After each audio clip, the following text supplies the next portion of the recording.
entrar a casa de cada um, levando a luz, levando a paz, em especial a todos esses nomes que aqui se encontram. Que a paz do Mestre Jesus possa tocar no coração, na mente de cada um deles e levando o alívio necessário de acordo com o merecimento de cada um deles. Regiane Nogueira da Costa, Lion Pierre de Souza Neto, Canindé Nogueira de Souza, Daniel Nogueira de Souza, Jonas Nogueira de Souza, Laila Yasmin Medeiros, João Maria Soares Macedo, Bárbara de Paula Zamboni, Laiane Aline Clementino de Souza. Tem também Maria dos Remédios Leal, né? E Vanete Leal de Pacheco e Alisson Gomes Pereira, por os últimos que me passou. Que a paz do Mestre Jesus possa chegar a todos, dando o alívio necessário. Meus irmãos, hoje a nossa leitura preparatória continua sendo o nosso livro Pão Nosso, de Chico Xavier pelo Espírito Emmanuel, e é de número 138, cujo título é Vejamos Isso. E essa passagem está em Paulo, na Carta aos Coríntios, no capítulo 1, versículo 17. E que diz assim: Porque o Cristo me enviou para não batizar, mas para evangelizar, não em sabedoria de palavras, para que a cruz do Cristo se não faça vã. E o Emmanuel nos descreve da seguinte forma: geralmente, quando encarnados, sentimos vaidoso prazer em atrair o maior número de pessoas para o nosso modo de crer. Somos invariavelmente bons pregadores e eminentemente sutis na criação de raciocínio que esmaguem os pontos de vista de quantos nos não possam compreender no imediatismo da luta. No primeiro pequeno triunfo obtido, tornamo-nos operosos na consulta aos livros santos, não para adquirir mais vasta iluminação, e sim com o objetivo de pesquisar as letras humanas das divinas escrituras, buscando acentuar as afirmativas vulneráveis de nossos opositores. Se católicos, romanos, insistimos pela observância de nossos amigos, a frequência da missa é dos sacramentos materializados. Se adepto das igrejas reformadas, exigimos o comparecimento geral ao culto externo. E se espiritistas, buscamos multiplicar as sessões de intercâmbio com o plano invisível. Semelhante esforço não deixa de ser louvável em algumas de suas características. Todavia, é imperioso recordar que o aprendiz do Evangelho, quando procura sinceramente compreender o Cristo, sente-se visceralmente renovado na conduta íntima. Quando Jesus penetra o coração de um homem, converte-o em testemunho vivo do bem e manda-o a evangelizar os seus irmãos com a própria vida. E quando um homem alcança Jesus, não se detém pura e simplesmente na estação das palavras brilhantes, mas vive de acordo com o Mestre, exemplificando o trabalho e o amor que iluminam a vida, a fim de que a glória da cruz se não faça vã. E que assim seja, meus irmãos. Agora eu passo a palavra a você, Gilson, para fazer a nossa oração diária. Seja bem-vindo. Mais uma vez, boa noite a todos, paz e luz para todos nós. Como combinado, vou repetir hoje a oração do mentor da nossa casa. Nós te rogamos, Pai de infinita bondade e justiça, as graças de Jesus Cristo, através de Bezerra de Menezes e suas legiões de companheiros.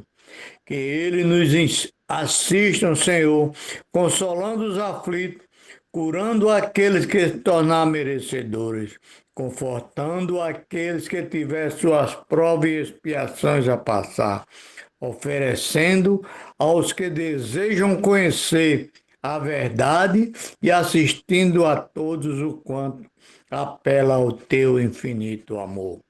Jesus, divino portador da graça e da verdade, estenda tuas mãos dadivosa em socorro daquele que te reconhece, o despenseiro fiel e prudente.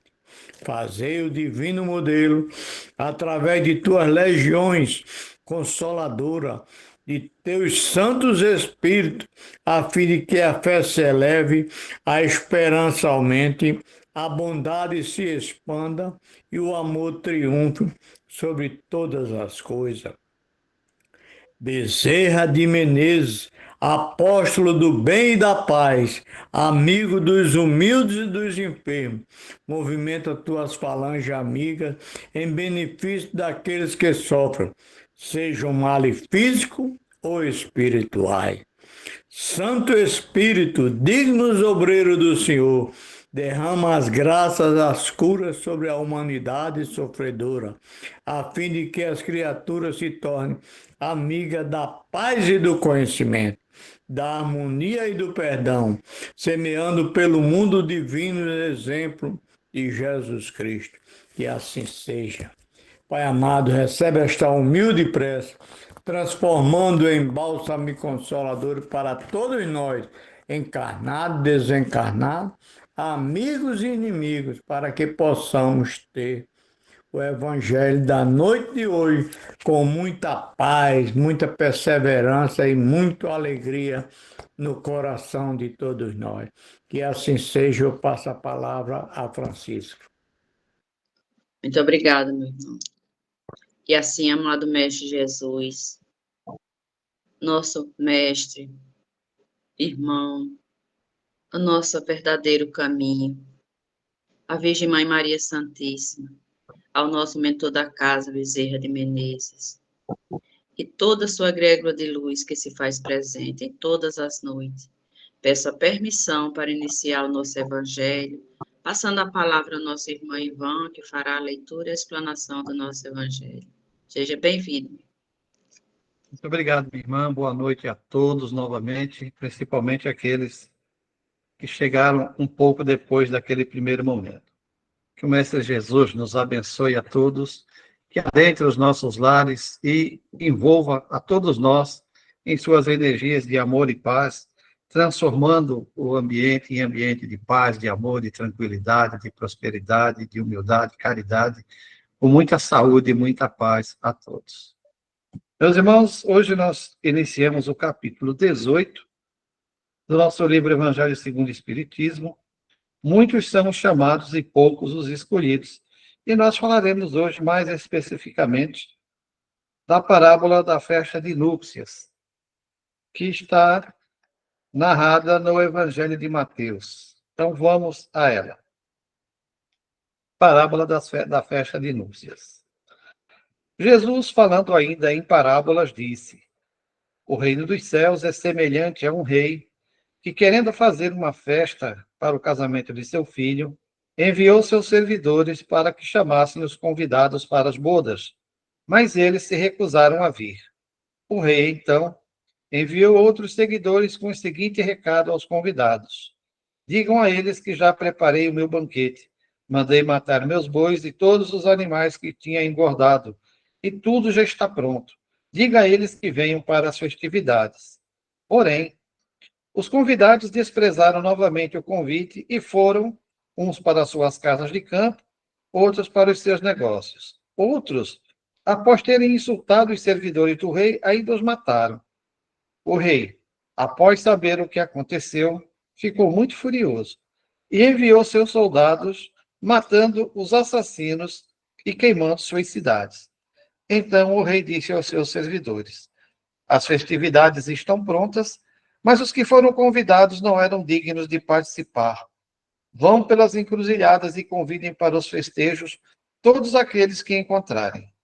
Os servidores do rei foram, então, para as ruas e convidaram todos que encontravam, bons e maus, e a sala do banquete de núpcias ficou repleta de pessoas. Em seguida, o rei entrou na sala para ver os que estavam à mesa, e percebendo que o homem não estava com a roupa nupcial, lhe disse: Meu amigo, como entrou aqui sem ter a roupa nupcial? E o homem permaneceu em silêncio. Então o rei disse aos seus servidores: Atem as mãos e os pés e lancem esse homem nas trevas exteriores, onde haverá pranto e ranger de dente, pois muitos são os chamados e poucos os escolhidos. Fim da citação do Evangelho de Mateus, capítulo 22, versículos 1 a 14. E André Luiz nos diz o seguinte,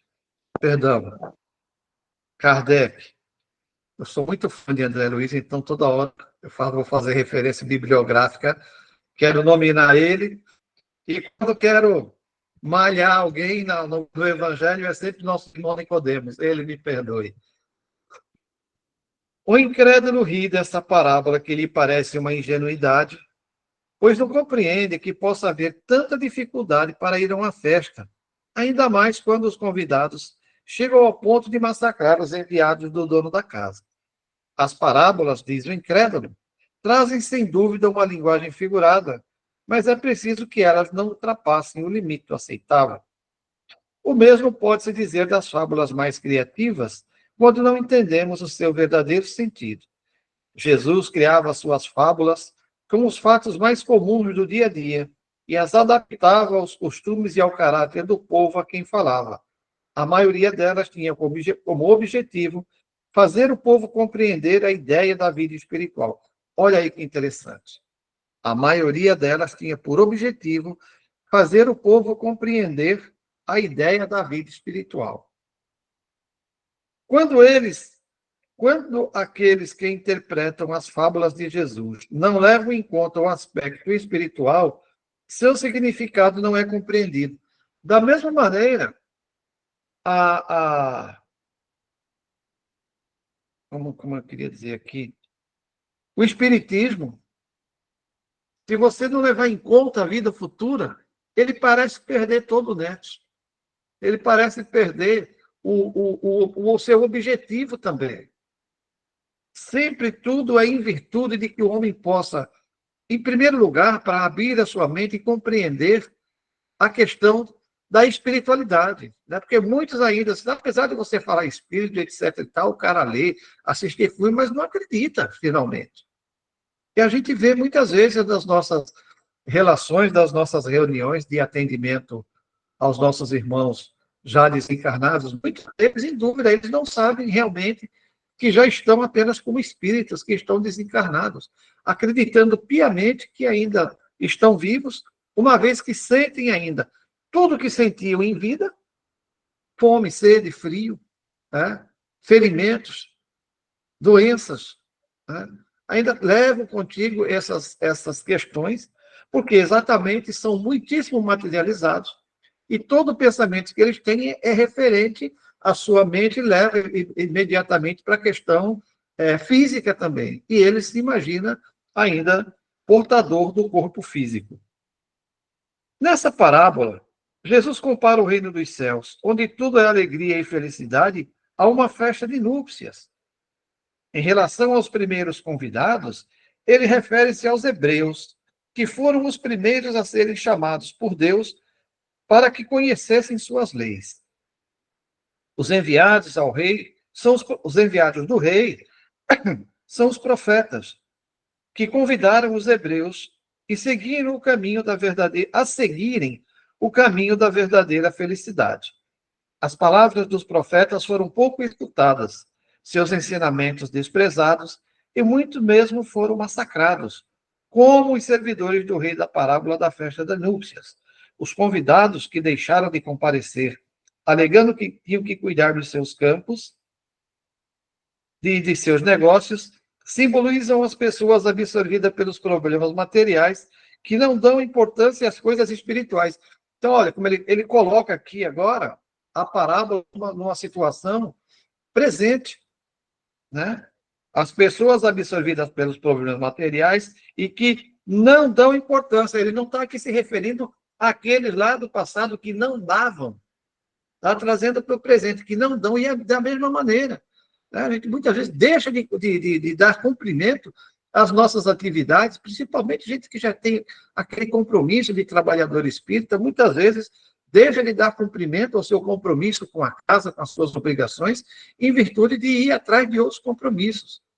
Não vou dizer que se o camarada tem uma profissão que lhe exige, de repente, uma presença numa hora dessa, ele tem que dar atenção. Mas eu me refiro a muitas coisas simples e banais, que muitas vezes são trocadas pela atividade da nossa casa espírita, né?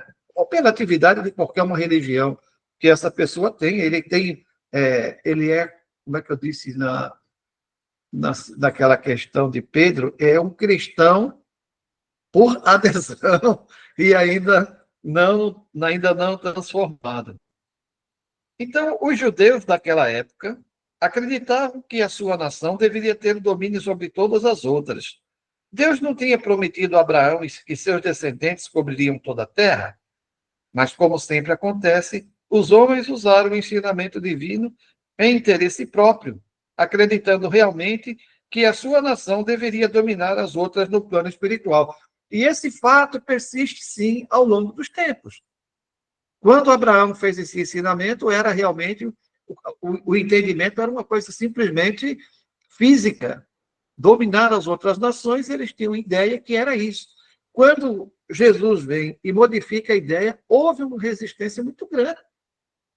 Porque o pensamento era realmente de alguns ganham a perna, e a maioria, de alguma maneira, se não se aproveitar do que tem agora, não se aproveita nunca mais.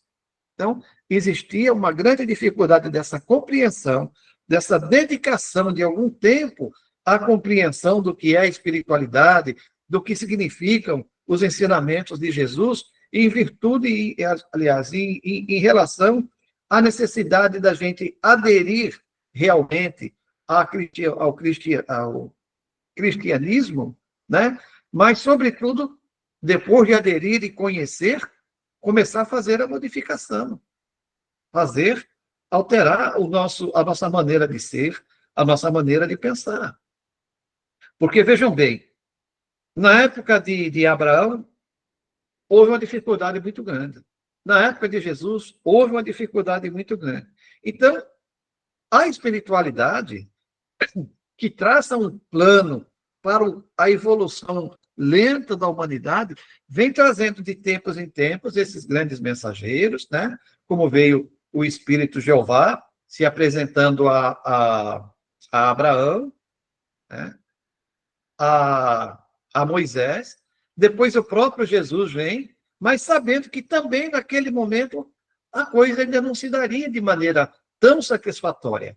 Ele vem, planta as primeiras sementes, e tanto é que ele diz que no futuro o Espírito Consolador, né, vou repetir o que eu disse e ensinar novamente as coisas. E como a gente vê aqui no início do nosso livro aqui, quando ele fala, não é mais agora só um individualmente, como veio na questão de Abraão, de Moisés, de Jesus, e um ou outro profeta ao longo do tempo. Mas agora, uma miríade.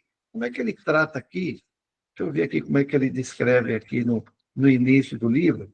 Eu acho isso tão legal, parece até poético, que é o do Espírito da Verdade. Os Espíritos de Deus, que são as virtudes do céu, como um imenso exército que se põe em marcha ao receber a ordem de comando, espalham-se por toda a parte da terra, que, semelhante às estrelas cadentes, vêm iluminar os caminhos e abrir os olhos dos que não enxergam. Em verdade, eu digo, é chegado o tempo em que todas as coisas devem ser restabelecidas no seu verdadeiro sentido, para dissipar as trevas, confundir os orgulhosos e glorificar os justos. A voz dos espíritos superiores ressoam como o som da trombeta, e os cânticos dos anjos associam-se a elas. Aí, homens, sejam bem-vindos ao divino concerto. Toquem a lira com suas mãos, unam suas vozes ao hino sagrado, e que esse hino seja escutado de um lado ao outro do universo. Homens e irmãos que amamos, estamos sempre junto a vocês. Amem-se também uns aos outros e digam do fundo do coração, fazendo a vontade do Pai que está nos céus. Senhor, Senhor, e poderão entrar no reino dos céus. Então vem finalmente o Espírito da Verdade com essa condição de realmente rasgar o véu do conhecimento para todos nós, para que a gente agora, conscientemente, a gente possa... porque eu não posso forçar ninguém e ninguém pode forçar a mim. O que eu tenho que ter realmente é notícia do fato que faça com que eu tenha minhas reflexões e aprenda, compreenda e haja da maneira como está previsto no Evangelho, mas segundo a minha fé, segundo o meu conhecimento. Como é que Jesus fala assim? Como é que fala para o irmão lá? Como é que ele compreende a questão da religiosidade, né? Ele diz, amar a Deus de toda a sua fé, de todo o seu conhecimento. Né? E o nosso conhecimento, apesar de ser diferente, né, não significa que a gente possa ter mais fé ou menos fé segundo o nosso conhecimento, não. O próprio Paulo, lá acho que não sei se é em Atos dos Apóstolos, ele diz que, como é que são as palavras dele, se eu consigo me lembrar o máximo possível. Ele fala da fé que justificou os antigos, que tiveram fé o suficiente para serem justificados e não tinham todo esse cabedal de conhecimento, até científico, que nós temos hoje para ajudar na nossa compreensão, para poder haver uma transformação mais rápida e justificada através do raciocínio, da fé raciocinada. Cadê? Os judeus daquela época acreditavam que a sua nação deveria ter o domínio sobre todas as outras. Sim, já ia essa parte.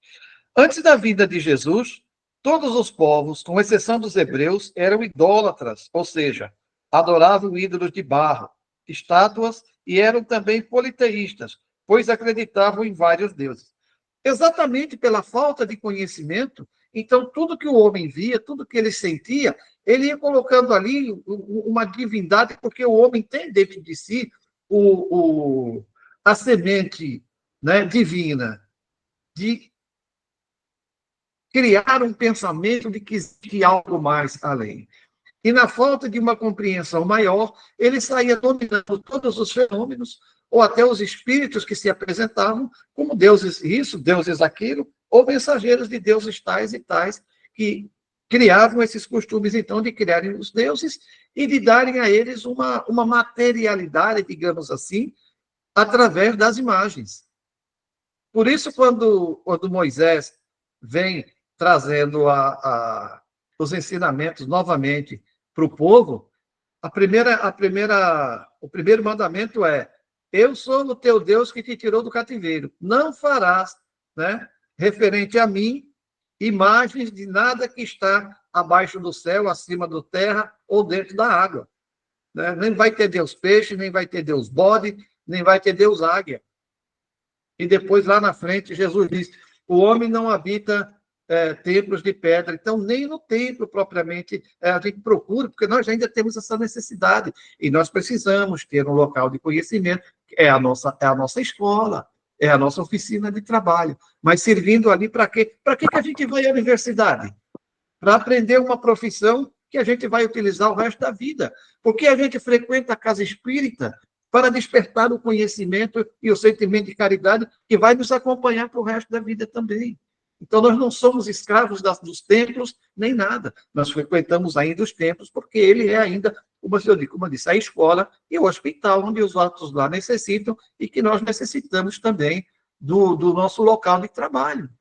Né? Mas podemos ser, como é que a gente diz, voluntário na casa, mas nós somos voluntários no universo. Por isso que, fazendo uma simples oração, de qualquer lugar que estivermos, podemos atingir uma pessoa também, em qualquer lugar onde ela esteja.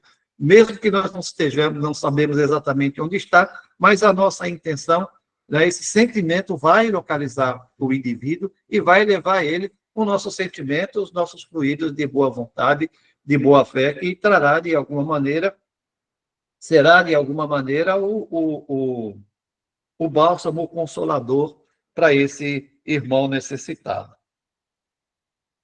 Foi desse pequeno foco, né, eu disse, falando dos hebreus, né, que eles foram os primeiros que praticaram publicamente o monoteísmo, ou seja, a crença em um Deus único. Foi a eles que Deus transmitiu sua lei, primeiro por Moisés, depois por Jesus. E foi desse pequeno foco que partiu a luz que deveria se espalhar pelo mundo inteiro, vencer o politeísmo e dar a Abraão, que foi o primeiro patriarca judeu a divulgar a crença de um Deus único, vários seguidores pelo mundo afora. Então, esses seriam todos aqueles que seguissem o pensamento e a mensagem de Abraão, seriam os que cobririam, então, finalmente, toda a terra. E que, infelizmente, naquela época foi compreendido que daria a posse material do planeta. Como a gente vê ainda hoje, essa semana saiu uma pregação de um rabino judeu, né, falando que sim, que eles têm direito de expulsar todo aquele pessoal lá da faixa de Gaza, porque a terra foi prometida a eles. Então, ainda existem, né, partes da sociedade de pessoas que estão ligadas ainda à letra que mata. Exatamente aí está o que diz no Evangelho. A letra mata. Muito bem.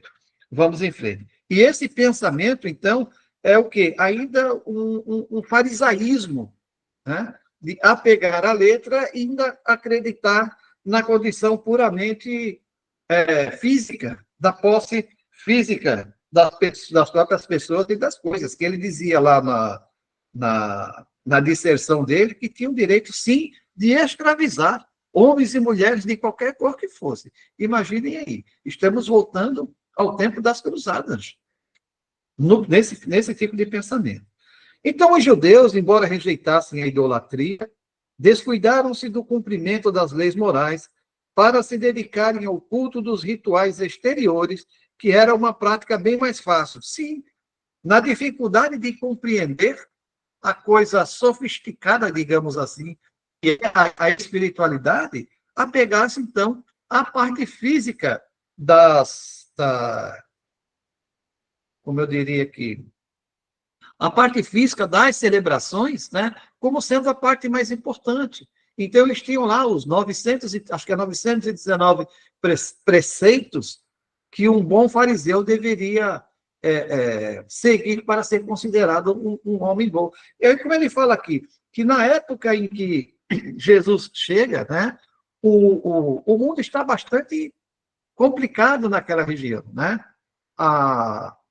O país está dividido em várias seitas, entre elas os saduceus, entre elas os fariseus, né? Que uns muito apegados às questões das celebrações, os outros muito bem acomodados, que os saduceus eram uma parte mais rica, né, dos hebreus, que se davam razoavelmente bem em compartilhar o espaço com os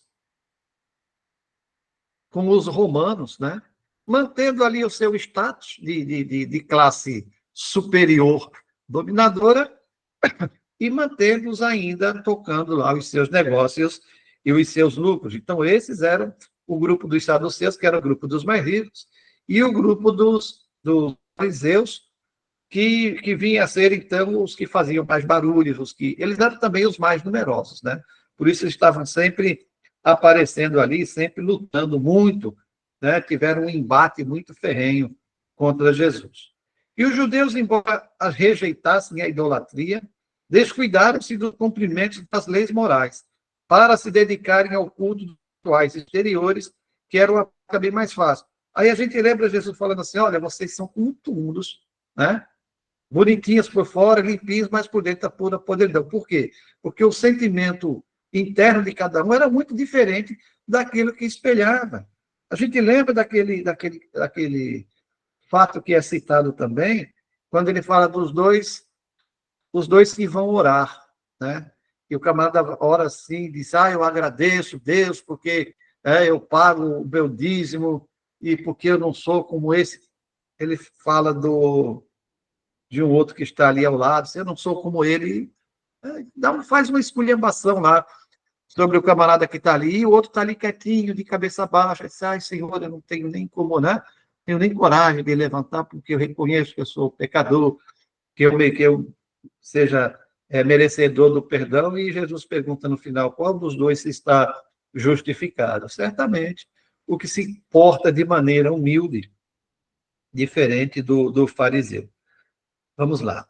Então, a descrença, aqui, o mal tinha chegado ao seu ponto mais alto. A nação dominada pelos romanos estava desfigurada pelas facções políticas, dividida pelas várias seitas. A descrença havia penetrado até mesmo no Templo de Jerusalém. Foi nesse período que Jesus foi enviado para chamar a atenção do povo judeu quanto à observância da lei.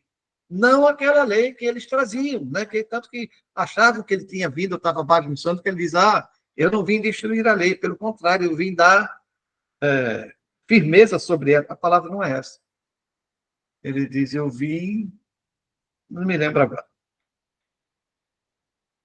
Então, Jesus foi enviado a chamar a atenção do povo judeu quanto à observância da lei e abrir para eles os novos horizontes da vida futura. Os judeus foram os primeiros a serem convidados para o grande banquete da fé universal. E, além de rejeitarem a palavra do Messias, ainda o crucificaram. Foi assim que perderam o fruto que poderiam ter colhido por sua própria iniciativa. Entretanto, não é justo acusar todo o povo hebreu por esse estado de coisas. A responsabilidade coube principalmente aos fariseus, com o seu orgulho e fanatismo, e aos saduceus, com a sua incredulidade. Juntos, esses dois segmentos arruinaram a nação. E é a eles que Jesus comparou os convidados que se recusaram a comparecer à festa das núpcias.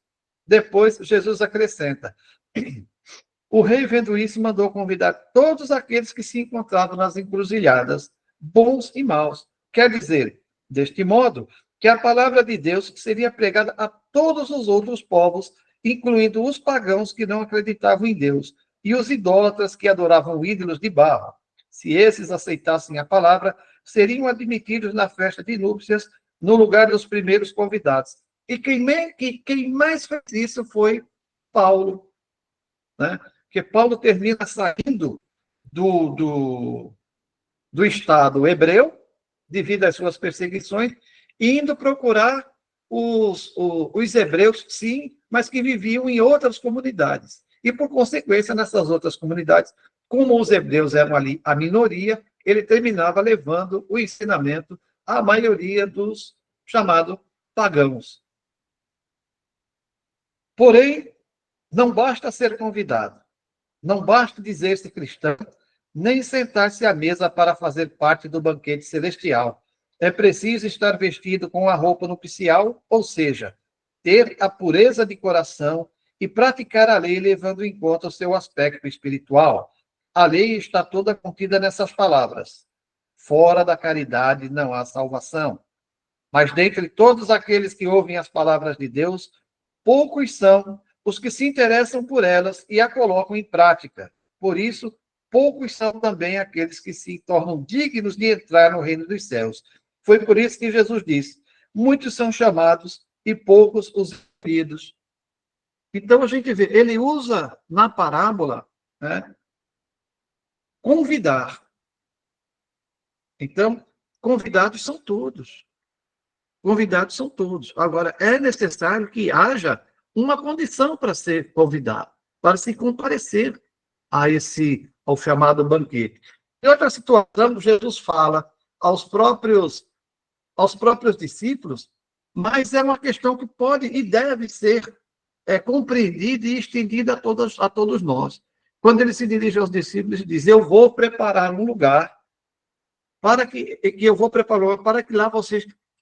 Não, eu vou preparar um lugar e virei convidá-los para que lá estejam comigo. Olha só, eu virei convidá-los. Eu não vou arrastar vocês, não. Não vou levar ninguém na marra. Não vai passar uma barca levando todo mundo como se eu fosse um dilúvio e viesse aí um monte de barco para salvar todo mundo.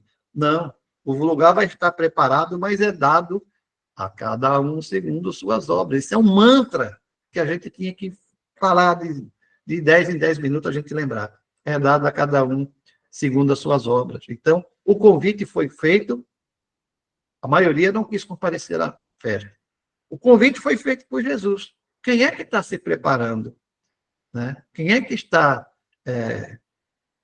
se cuidando, se transformando, costurando a sua, como é que ele chama? O que de núpcias?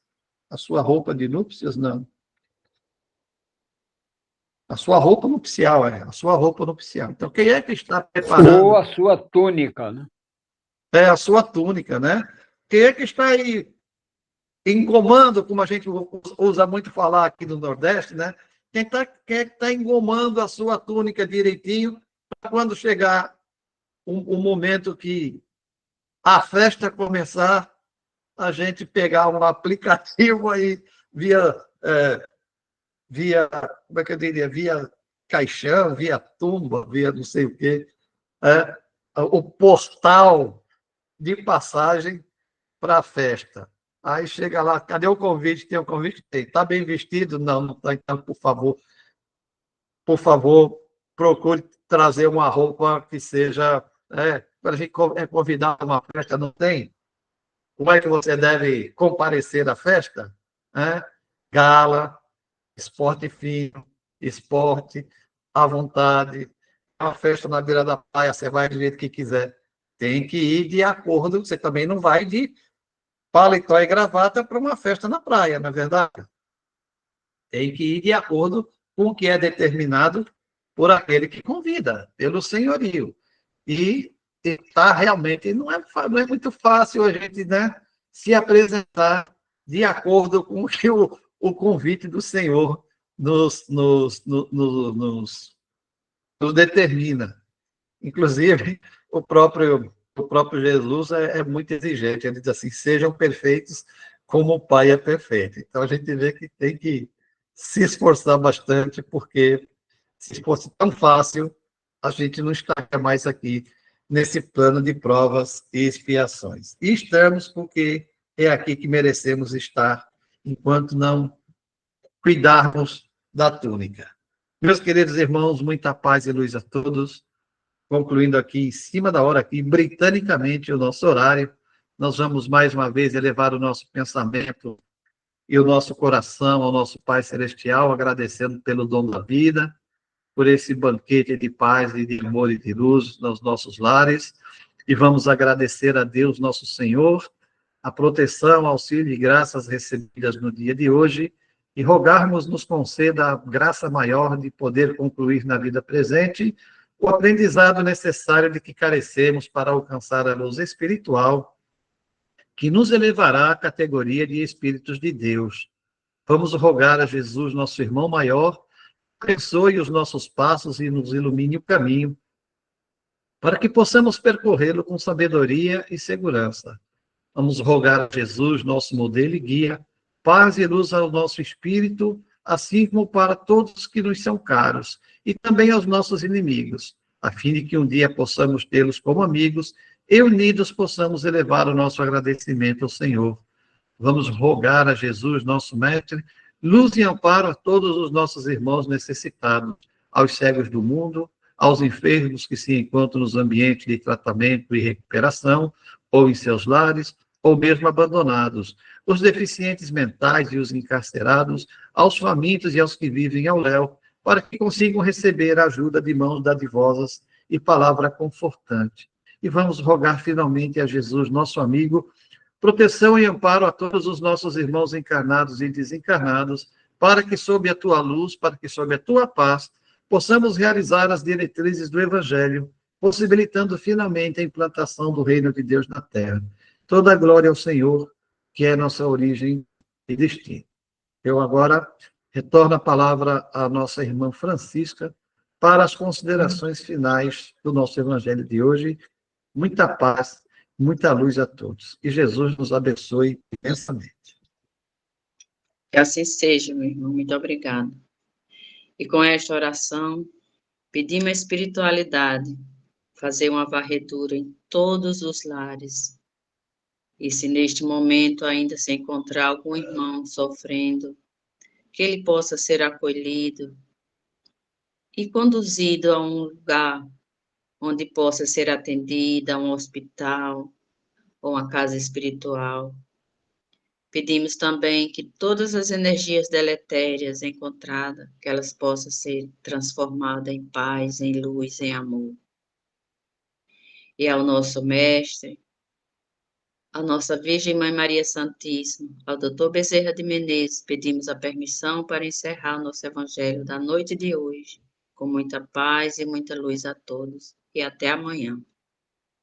Paz e Paz luz. e luz para todos nós, que Boa tenhamos uma noite, boa pessoal. noite e um Boa abraço noite. fraterno. Boa noite. Até Boa amanhã, noite. Deus quiser. Boa Bom noite. sossego. Boa Tudo bom. noite. Deus Valeu, quiser. obrigado. Boa Valeu. noite a Tchau, todos. tchau. Boa noite. Boa noite. Boa Boa noite. noite. Até amanhã, se Deus quiser. Até amanhã, se Deus quiser. Até amanhã.